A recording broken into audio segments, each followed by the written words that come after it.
dan salam sejahtera kepada semua. Nama saya Eden Chuan dari kelas 4 Mawar.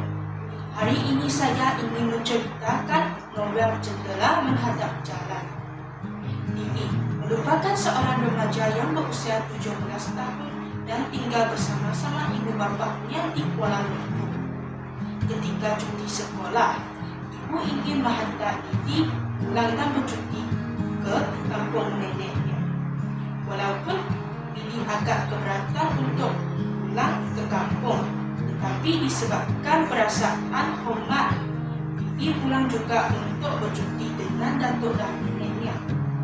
Ketika berada di kampung itu, Lily menyaksikan beberapa peristiwa yang menjadinya Lily sendiri lebih tertarik untuk tinggal lebih lama di situ. Datuk Lily merupakan antara orang pertama yang membuka kampung itu. Beliau juga seorang pengamal perubatan tradisional. Sejak belakangan ini, sakit Datuk semakin berkurangan kerana mereka beralih kepada cara perubatan moden. Selepas itu, Lily juga menyaksikan pertentangan pendapat antara golongan muda dengan golongan tua yang berkaitan dengan isu ubah masjid, iaitu sama ada perlu diletakkan di atas surau yang sedia ada ataupun membuka masjid yang baharu.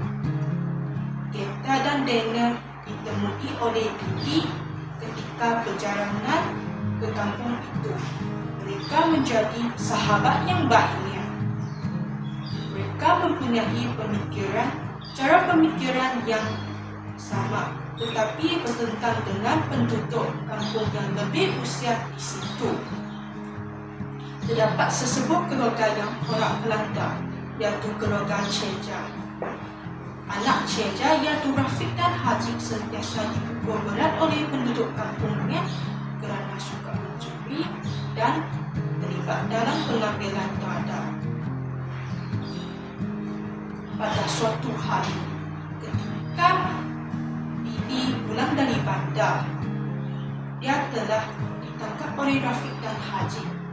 Lily dibawa ke sesuatu tempat yang tidak diketahui dan ditawan oleh mereka. Akhirnya, Lily dapat diselamatkan oleh Daniel. Walaupun Lily pernah ditawan dan ditangkap oleh Rafiq dan Haji, tetapi dia mempunyai pendapat yang berbeza dengan penduduk kampungnya. Dia tidak memandang rendah terhadap keluarga Ceja kerana dia tahu semua yang disebabkan adalah suami Ceja yang tidak bertanggungjawab. Dengan pertolongan Kak Hamimah yang kebetulan untuk datang berubat dengan datuknya, akhirnya suami Ceja ditangkap dan anak-anak dibantu sehingga sembuh. Sebelum Lily pulang ke Kuala Lumpur, Datuk dan nenek menceritakan sejarah kedatangan mereka ke kampung itu dan rahsia menghadap jendela jalan. Sekian, terima kasih.